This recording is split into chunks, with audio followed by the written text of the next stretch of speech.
Wife of prominent Troon writer hacked father to death with ice axe after Trump's election night victory. Wow. Yeah, there you go. It's like getting killed with a tomahawk. Yep.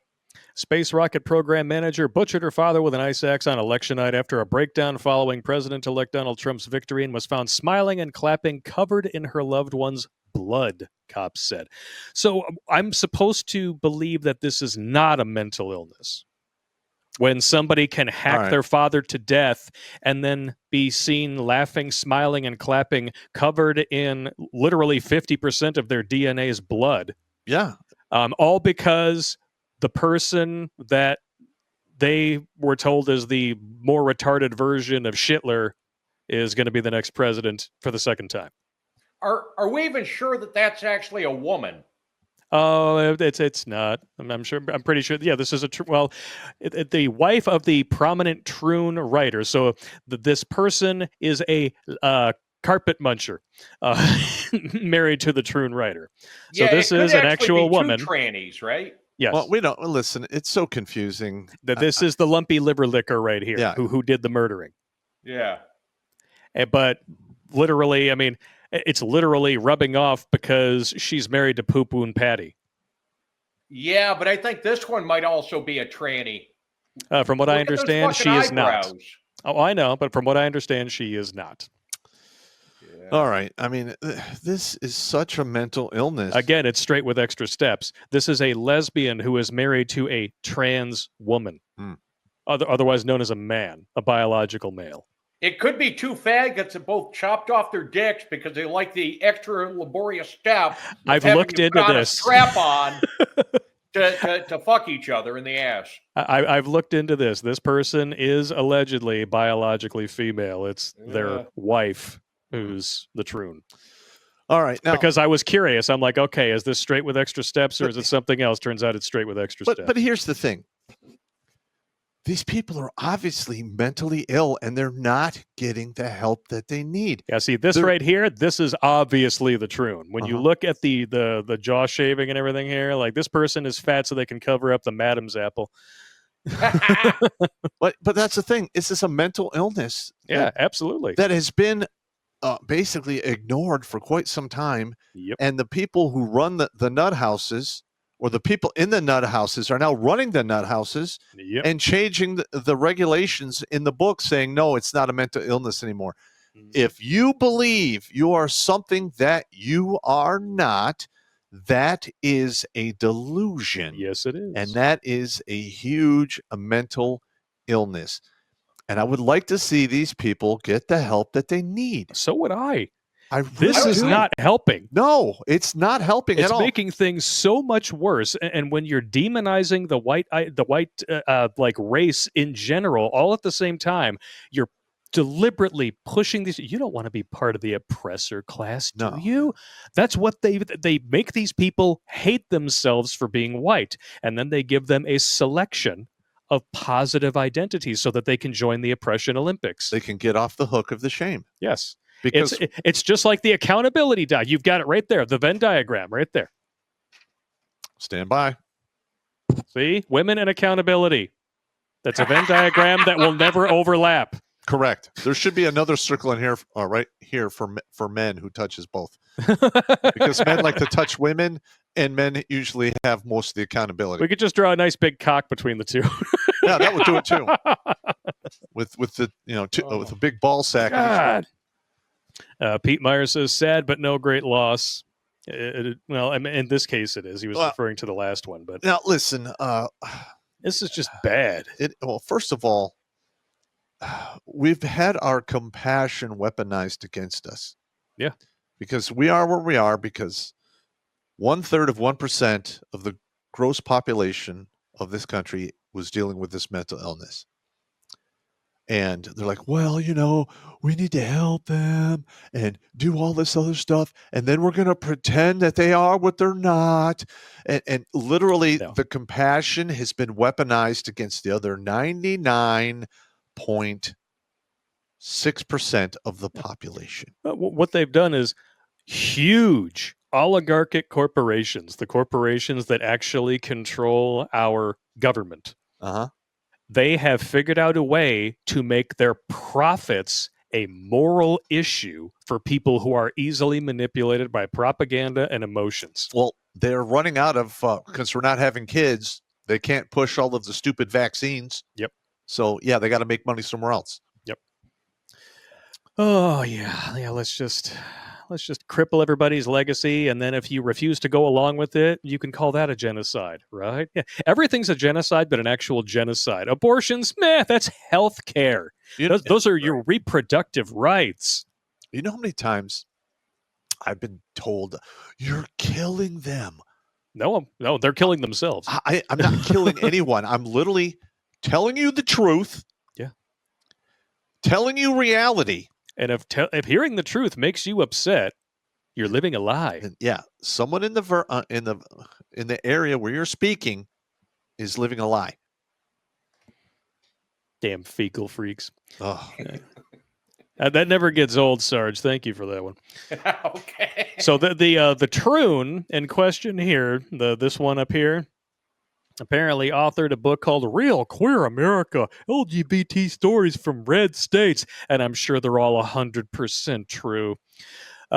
According to the police, the killing was meant to help people change their attachment to their parents, and it had to happen today. Corey Burke told police, her face covered in her father's blood, according to court documents. Wow. She had been upset about the election and knew Trump would handily beat Kamala Harris when she allegedly snapped, apparently when her father, Timothy Burke, refused to turn off the lights. If you love me, you turn off the lights.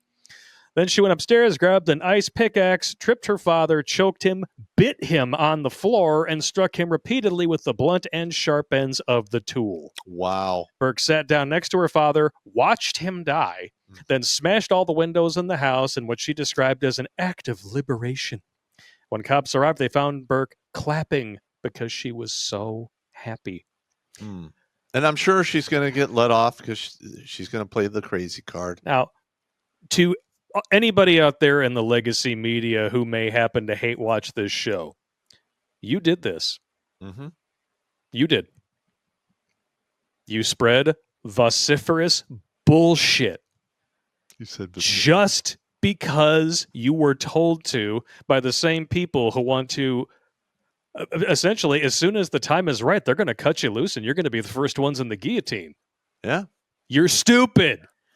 Okay? All these communists think they want communism because they think they're going to be members of the party. No. You're going to be members of the slave class with the rest of us. No. Stand by.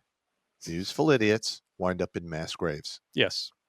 That's what happens. Yeah, like literally becoming part of the slave class is the positive outcome in communism. Well, what they do with the useful idiots, the useful idiots in the beginning are the muscle. Yeah, brown shirts. And once communism gets in place and the muscle knows how to overthrow governments, because they've done it already, they don't want it to happen to them, so they get wiped out. Yeah. So you keep doing what you're doing, lefties. Yeah, it's clearly working out for you. 1,000%. And here's the thing. It's only going to get worse for them because they're literally moving into their own echo chambers. Oh, yeah. They're not listening to the truth, reality, and other people's opinions. Well, there's a certain segment of the population. I don't even know what percentage it is because, they make a lot of fucking noise anyway, okay? But it's the same fucking rectum ramming, cock sucking, donut mashing pieces of shit, right? First, it's fucking global warming. Then it's the COVID during fucking scamdemic. Now it's, trannyism and DEI and all of this horse shit. Whoever these fucking people are, they are so easy to program. Oh, yeah. And they'll take whatever download. They're like the fucking, like a fudge packing fucking Borg. Okay, they're fucking degenerates, and they get the same fucking download, and I don't know how they're so easy to program, but they fucking are. The world's going to end. I'll tell you why. Global warming. We're all going to die if you don't wear a bitch mask and take this experimental shit. Fuck right off. No, I'm going to tell you right now why you can't talk to these people. I had to quit talking to a whole bunch of liberal friends that I had in the past, and And I would try to talk reason to them. And they're like, well, I'm educated. I have a PhD. I have a master's. You just have a bachelor's degree. And I'm like, well, I've actually lived in the real world and I know how shit works. And you didn't spend 6 figures to be brainwashed by an educational institution. But you cannot reason with them because they think they know it all because they have all of these letters behind their names or crazy degrees. Yeah. And literally it's almost all programming to make you compliant or well-rounded is what they told me in the 90s. Yeah. You need to be well-rounded, which really was compliant and brainwashable, which I never fucking was because that's why I went special operations. In special operations, you don't play well, this is the way I should, what's going to get me killed? What's going to make me successful? Tell me only that. I don't care about the other shit. That's why I went spec ops. Here's one for you, Pop. You're old enough to remember because you've got like a year and a half on me. Okay, I remember 1976, the bicentennial. I saw this motherfucker with a mop on his head dressed up as George Washington heading to the beach. It was fucking epic. Okay, during the bicentennial, we gave a fuck about America. I forgot until I heard it mentioned last night somewhere. 2026, 250th anniversary of the Declaration. I'm kind of hoping people come back around to being American because being American is all fucking right. Yeah, listen, I love America. One of the key things for American DNA, 2 things we love. We love the underdog, okay? And we love being rebellious. Anyone that's not rebellious, you're fucking up. You're not being quite American enough. Yeah, okay. Now, I never got an Article 15. I don't fucking know why. I tried. What? But I tried. I got 2. Jesus there you go. Christ. There you go. So rebellious. Wow. Okay. People, be rebellious. All these dumb fucks that take programming are not. They're very un-American. We don't take programming. Okay. No. You know why we never had suicide bombers in America? Because if you told an American, hey, put on this vest and go over and blow up these fucking people over there, a real American would say, okay, Slappy, show me how it's fucking done. There wouldn't be a fucking Bin Laden in this fucking country, right? Yep. So, fuck these people. They're weak. They're un-American. Be rebellious, people. Somebody tells you some bullshit, say, cram it up your ass sideways and dry, and I'll see you later. Fuck you. I'm out. Yeah. Yeah. We are a country because of our affinity for disobedience. Yes. There you go. Watch Grunt Speak live every Tuesday and Thursday at 8 p.m. Eastern. And if you want to join Pop for Supporter Sundays, go to redonkulous.com/donate and make a monthly pledge. A link is in the Meat Gazer box.